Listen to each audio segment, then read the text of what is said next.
I knew something was off the moment Jake strutted into my cubicle like he'd just cured cancer, slid his phone across my keyboard with this shit-eating grin plastered on his face. One sentence bolded on the email: "Your approved retention bonus, $26,500. Then he leaned against the wall like we were swapping war stories and said, "Nice to feel appreciated, huh?" I didn't even blink, just pulled up my own email like it was a reflex. Same sender, same subject line. My number? $4,900. We had the same job title, same number of years, same projects, same deadlines, same 3 a.m. deployments, same days hunched over Jenkins logs fixing whatever some vendor broke. Only difference? I didn't golf with the CTO. I didn't flirt at the offsites. I didn't laugh at management's dumb jokes during the Monday sync calls. I just kept the damn system upright.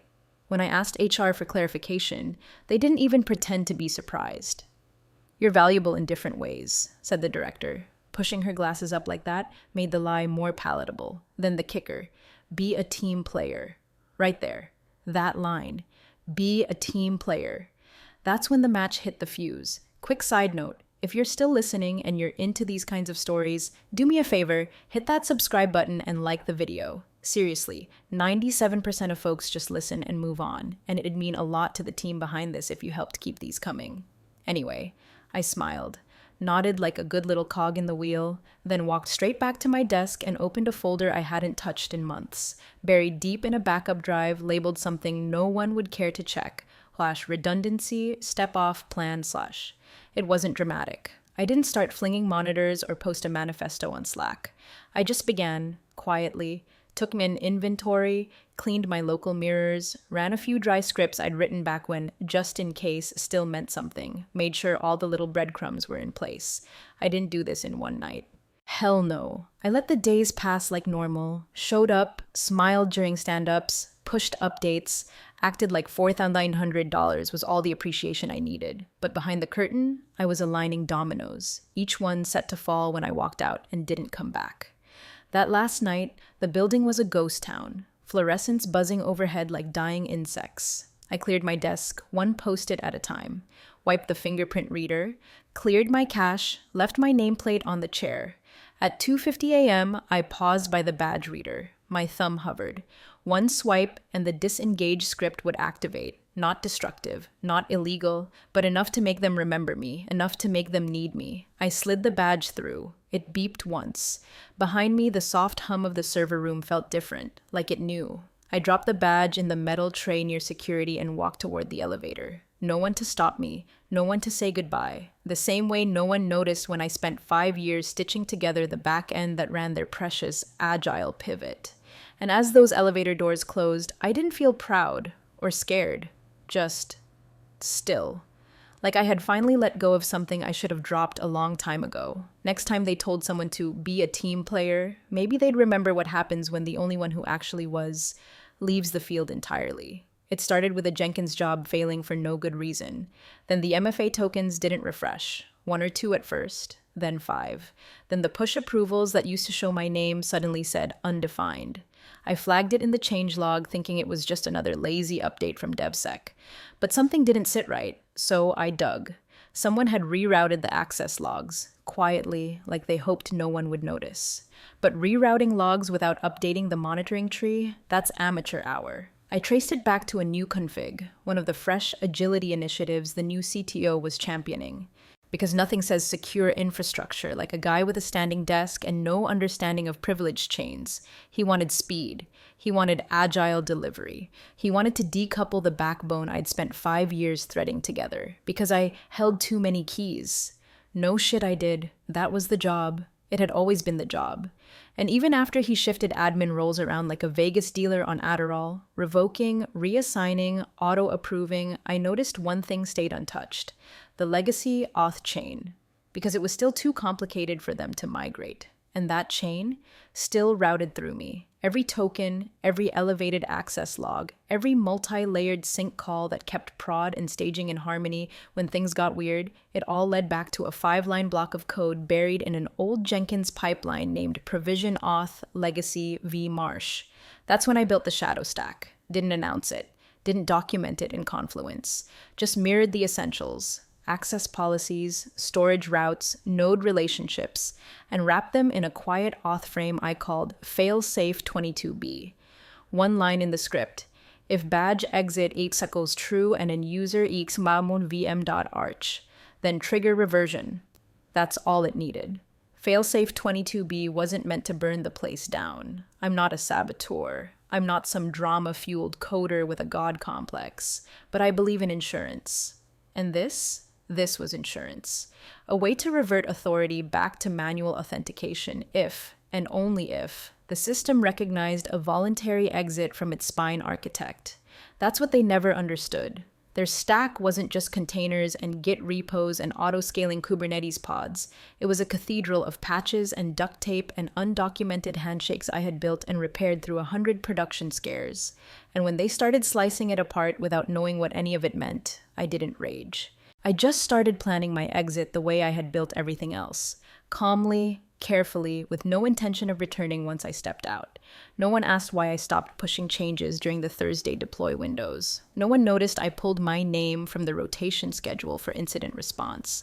They were too busy buying neon signs for the dev hub wall and arguing about whether Slack should be renamed to Pulse. So I kept preparing, wrote the rollback script, mapped the dependencies, documented nothing, just waited. Because eventually the same people who told me to let go of control would realize they never had any. They just rented it, month by month, token by token. And when the rent ran out, well, the lights would still be on. But no one would have the keys to turn the system back on. Badge out. The reader gave one final chirp, green light blinking like it didn't know what it had just permitted. I didn't hesitate, just swiped and moved. 14 steps to the elevator. I'd counted them the week before. That night, I didn't rush. I walked like I always did. Calm, casual, purposeful. Behind me, the disengagement script had already launched the second my badge was scanned. USR bin trigger disengage.sh. It didn't scream, didn't pop up in any dashboards or set off any sirens. That's the art of clean exits. If you do it right, it doesn't look like an exit. It looks like a pause, a blink, a moment of latency. It didn't delete anything. I'm not a psychopath. I didn't sabotage builds or corrupt containers or lock anyone out of Git. What it did do was far more surgical. First, it quietly disabled all secondary login caches, the convenience layer most of the team used without knowing it existed. That cache was the cheat code that let them move fast. But without it, every token handshake had to be authenticated through a master key. Then it nullified the temp tokens handed out during the last 6 sprints. All those temporary overrides the CTO insisted on, so his pet devs could skip approvals, gone. Back to protocol. Finally, and this is where the air starts to thin, it reset the sync loop to manual quorum mode. That meant any push, pull, deploy, rollback, or config change now needed approval from 3 elevated roles that no longer existed, because one had just walked out with a badge in the tray, and the other 2 were aliases I'd set up during the Great Permissions audit no one read. At 2:51 a.m., the Jenkins log registered one final update. Sync keychain deleted user.vm.arch, a line so innocuous most wouldn't blink. But that line was the final handshake. The final clue, the keystone pulled out of the arch. By the time the elevator hit the lobby, the systems were still running, pipelines green, monitoring dashboards calm, CPU loads within range, but access? That was a different beast. They wouldn't notice immediately, not until the 8 a.m. crew tried to log in and got the first unexpected MFA challenge. Not until their cached tokens suddenly expired. Not until someone asked why the test container they spun up yesterday was gone and why the autoscaler refused to deploy a new one. And the best part? It would all look like it was working. It was working. It just wasn't working for them anymore. That's the thing about legacy systems. They aren't haunted because they're old. They're haunted because someone knew how to speak to them, someone who spoke the language fluently, someone who understood not just how it was built, but why. And when that person leaves, all the tools in the world won't matter if you don't have the keys to interpret the silence. That's what I left behind. Not a bomb, not a virus, not a vendetta, just a system that stopped responding to the wrong hands, and a log line. Quiet, clean, final. At 8:03 a.m., the first ticket came in from the East Coast product team. Can't log in. MFA looping. By 8:06, another, I can mismatch on container deploy getting 403. Then one from QA, all our container images are blanked. Repos not syncing. What's going on? By 8:12, the number of red dots on the incident board looked like a case of digital chickenpox. The Slack channels were dead. No status updates. No bots chiming in with happy emojis. Just silence and spinning wheels. Someone from finance tried to ping HR for timesheet access and got an error. Someone from data science tried to pull a live model for a demo and ended up staring at a terminal saying, "Authorization required. Retry." No, someone from sales couldn't even open the PowerPoint folder they'd used every day for 6 months. 1 p.m. messaged the CTO directly. "Did Victor do something?" The reply came fast. "He left?" "What do you mean, left?" That's when someone finally checked the building's badge logs. Timestamp 2:50:17 a.m. Last registered badge, mine. No re-entry, no failed swipes.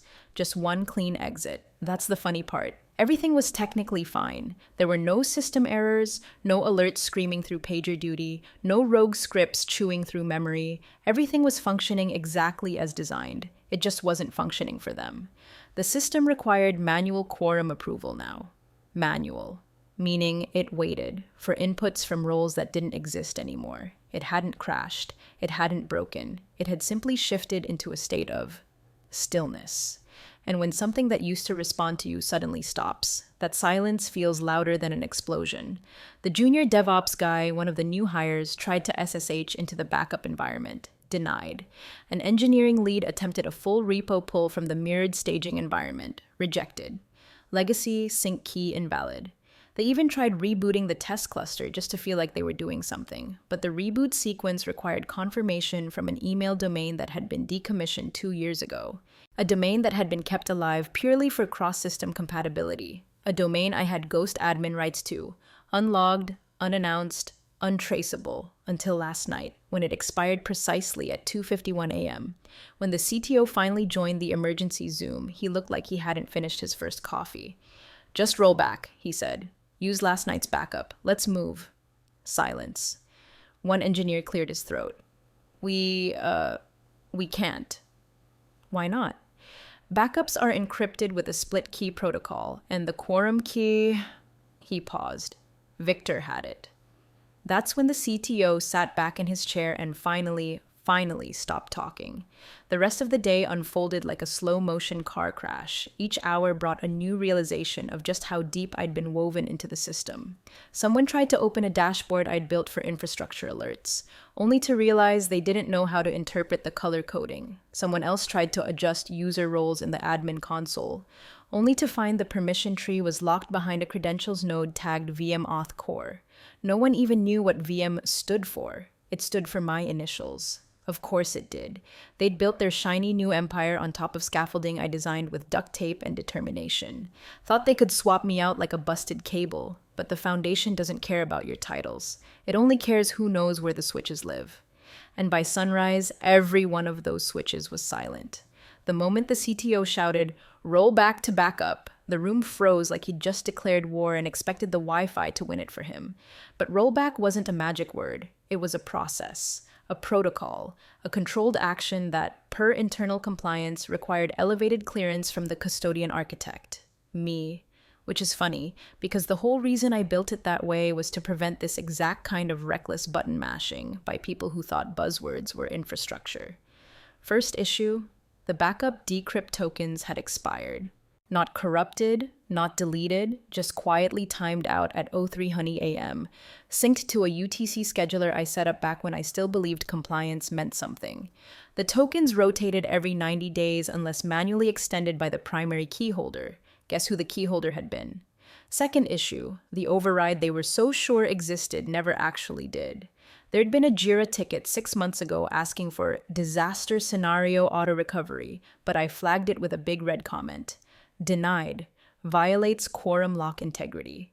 The CTO resolved it as won't fix. Never read the risk memo. Never followed up. Never once asked what quorum lock even meant. Now he was sitting in a glass-walled war room surrounded by people pretending they hadn't signed off on the same oversight. Then the audit log started talking. One by one, they traced failed authentication attempts back through the privilege tree. Every path curved, twisted, looped, and landed at the same node. Legacy credential vmarsh.root.node mine. That's when panic turned to confusion. Try resetting the credential tree, someone said. So they did. First attempt, rejected. Second attempt, rejected. Third attempt, credential locked. Too many failed attempts. Authority node retired. Reconnect via root architect. And that message, that single, polite, neutral system message, sucked the air out of the room.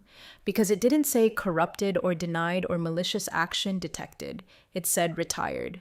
Like a trusted sentinel clocking out at the end of a long shift, not because it was broken, but because it wasn't welcome anymore. It was almost poetic. They'd spent the last 3 months trying to modernize the stack, streamline ops, eliminate legacy dependencies. And in doing so, they'd severed every line of institutional memory, every undocumented fix, every workaround built during 2 a.m. fire drills while they were home sleeping through pager alerts. The system wasn't broken. It just no longer responded to them. Because everything that mattered still recognized me as its spine. Not by title, not by access level, but by trust. Built line by line, script by script, over years of quiet stewardship. The system didn't know the CTO. It didn't trust the new DevOps lead. It wasn't angry. It wasn't vengeful. It was uninterested. And that's worse. Because now they couldn't blame malice. Couldn't accuse sabotage. Couldn't even point to a breach. The audit logs were clean, immaculate, like a museum of their own negligence. The CFO tried to spin it as vendor lock-in on the call with legal. But legal knew better. Vendor lock-in implies external dependence. This was internal, voluntary, documented, a design choice made by the only person who had ever truly understood the structure beneath their precious, scalable growth engine. Me. And now? Well, they could either spend the next 3 weeks reverse engineering what I did, or they could call. The first email hit at 12:07 p.m. Plain subject line. No greeting, just, "Can you confirm if there were any access updates you made prior to departure? Experiencing some authentication issues." Cute, polite. The kind of corporate softball you toss when you're hoping the house isn't on fire yet. I didn't answer. At 12:22 p.m., the CTO emailed directly, all caps in the subject this time. Urgent, escalated lockout. He'd finally realized this wasn't about a bug. It wasn't about a forgotten login or a hung deployment pipeline. This was systemic. Foundational.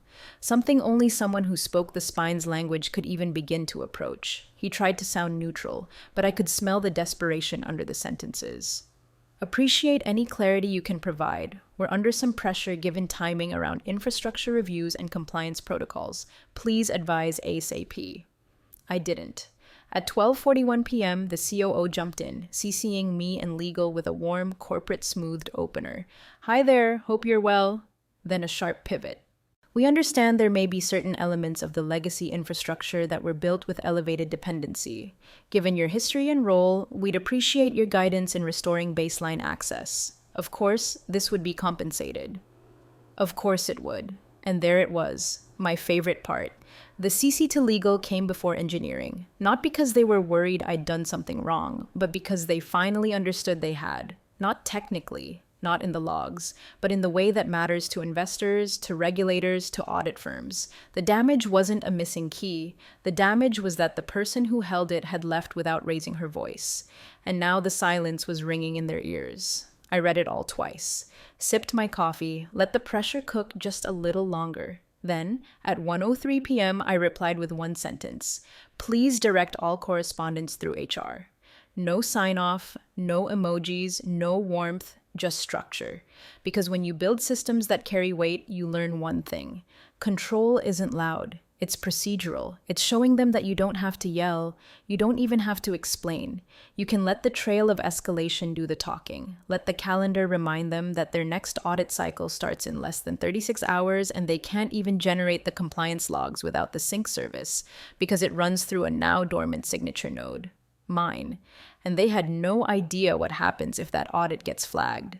But I did, because I wrote the internal risk memo they buried 6 months ago. The the one that said the system required multi-level verification during external review periods, the one that spelled out what would happen if the quorum authority went offline without a reassign protocol. They signed it, never read it, now they'd have to live with it. And if they wanted to fix it, they'd have to ask the one person they'd never valued until she walked out at 2:50 a.m. without a word.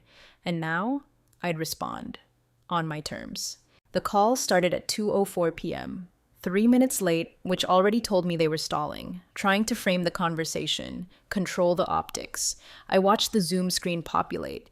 HR director in her home office with the fake bookshelf background. CTO in a co-working space he probably thought looked scrappy. COO at the head of some sterile boardroom with terrible lighting, and one legal rep whose name I didn't recognize but whose silence would prove useful. HR opened with that classic sing-song tone. "Thanks so much for making time. We really value everything you've done for..." I didn't respond, didn't nod, didn't smile, just waited. The CTO tried to break the tension. "Look, we know things have been a bit disrupted. We're all here to find a constructive way forward." Still nothing from me. Silence is a kind of leverage if you hold it long enough, so I held it, let it stretch. Then I clicked my mic on and spoke for the first time. "I'll restore system access under 4 conditions." Their faces snapped to attention like I'd fired a gun. 1. Immediate equalization of my retention bonus to match your highest tier payout. 26.5 deposited same day. The CTO blinked. HR shifted. Legal started typing. 2. Full removal of the CTO's override privileges from all infrastructure layers, with access reassigned to the compliance administrator and logged accordingly. The CTO opened his mouth, then thought better of it. 3. A formal audit of access policy misconfigurations and privilege escalation paths over the last 12 months, conducted by an external party. Findings to be documented and shared with your board. Legal stopped typing. 4. An escrowed copy of the full operational stack, including automation scripts, sync protocols, deployment pipelines, and legacy node documentation, stored under dual authorization, mine and the compliance officers, no one else. It was quiet for a full 9 seconds. Then the COO, in that gentle corporate tone that always sounds like it's been run through PR first, said, "We'll need board approval for some of that." I nodded once. "You have until 6:00 p.m. Audit starts tomorrow. If I don't have signed confirmation and a wire receipt by then, the system stays exactly as it is." HR's mouth opened, closed, then just stayed frozen like a buffering icon. The CTO tried again, softer this time. "We're not trying to be adversarial here." I muted my mic. Let them talk to the empty silence I left behind. Because here's the thing. This wasn't about revenge. It wasn't about teaching anyone a lesson. It was about reminding them of the equation they chose to ignore. You don't get to build your future on someone else's shoulders, then act shocked when they shrug. You don't get to underpay the person who held your systems together and expect loyalty to survive the insult. And you definitely don't get to say, "be a team player," when you've stacked the scoreboard and rigged the clock. Now the game was running on my rules, and they had 4 hours to catch up. The building was quieter than usual when I came back, not just because it was after hours, but because it felt subdued, like even the walls were holding their breath. You could tell the panic had burned through most of the daylight and left behind that dull, corporate exhaustion where no one looks each other in the eye. Security barely blinked. I didn't need a badge. My name was already cleared. The temporary guest access had been approved by legal, marked urgent. Ironic, really. After everything, they were back to giving me access like I was the consultant they'd brought in to fix someone else's mess. Which, in a way, was exactly right. I bypassed the main floor, took the back stairs, and found an empty side room with a folding table, an old monitor, and a keyboard that still had a sticky M key. Perfect. I didn't need fanfare. I needed 6 keystrokes, entered in the correct order, into a terminal only I had ever used properly. I plugged in, authenticated through the mirrored legacy node, and ran a single shell. /restore, quorum, auth, sync, protocol 22B. sh. The screen flickered once, then lines of logs started rolling like a waterfall. Restoring sync chain, node ping verified, legacy MFA route established. Secondary caches warmed, Privilege tree verified. Authority node recognized. Then the line that mattered most lit up in green. Sync repaired. Authority V Marsh, that name. Not a username, not an alias, not a system default. My name permanently logged in the audit trail. There was no way to rewrite that line, not without rebuilding the entire architecture from scratch, which they wouldn't dare. It was too intertwined, too optimized, too theirs now. The system they'd tried to simplify without understanding had just quietly reminded them who it recognized as parent. I logged out, unplugged, didn't leave a note, didn't clean the crumbs off the keyboard. As I stepped into the hall, heading back toward the exit, I saw him. Jake, Mr. 26-5 himself. He was standing at the vending machine, fidgeting with his phone, pretending not to see me. But he did. Oh, he did. His screen dimmed, his jaw tensed. That fake swagger from last week had evaporated, replaced by a quiet awareness. He didn't say a word, neither did I. We just passed each other in the dim hallway, me with a half smile and him with whatever dignity he had left cracking under his silence. Because he knew. They all knew. When they asked who fixed it, who restored everything without so much as a raised voice or a slammed door, that name would sit in the logs like a monument, V. Marsh. I walked out without looking back, not because I didn't care, but because I didn't need to. 3 days later, on a Thursday morning soaked in rain and silence, my bank pinged with a deposit, $21,600. No memo, no subject line. No apology wrapped in legalese, just the number. A sterile, system-generated transaction from an account marked Corp Comp Adjust. I didn't blink, didn't smile, just clicked print. The receipt came out warm from the printer. I let it cool on my desk while my coffee brewed. Then I folded it, once, carefully, and slipped it behind the photo frame that sat beside my bookshelf. The same photo I took the night I left. My desk, half lit by the exit sign, badge tray in the corner, nothing else in the shot. I didn't frame it for nostalgia. I framed it because that moment, right there, was the only ceremony I ever needed. No farewell party, no email thread full of empty praises, no LinkedIn post soaked in platitudes. Just a still image of quiet withdrawal, captured without permission and frozen in time. And now, tucked behind that photo was the final line they didn't get to rewrite. Not because I needed the money. Hell, it was already spoken for. Half to savings, half to a little cabin rental upstate where I could disappear for a while and let the static fall away. I didn't keep the receipt for revenge. I kept it because people like me are never in the highlight reels. We're the ones who keep the lights on, the systems running, the tokens refreshing in the background. We build the bones while others decorate the skin. So when they told me to be a team player, what they really meant was stay quiet while we hand your value to someone louder. And I did stay quiet. I didn't scream, didn't argue, didn't march down to HR with screenshots and tears. I just walked. Let the field fall silent. Let the air grow cold. And when the system refused to wake for them, when the dashboards froze and the audit clocks ticked louder than their excuses, they came back not with apologies, but with wires, recognition in the only language they respect. Now the logs tell the story they can't. My name still bound to the re-auth node. My key still logged as last authority. My terms met, signed, executed. And the field they play on, still mine. I just don't show up for practice anymore.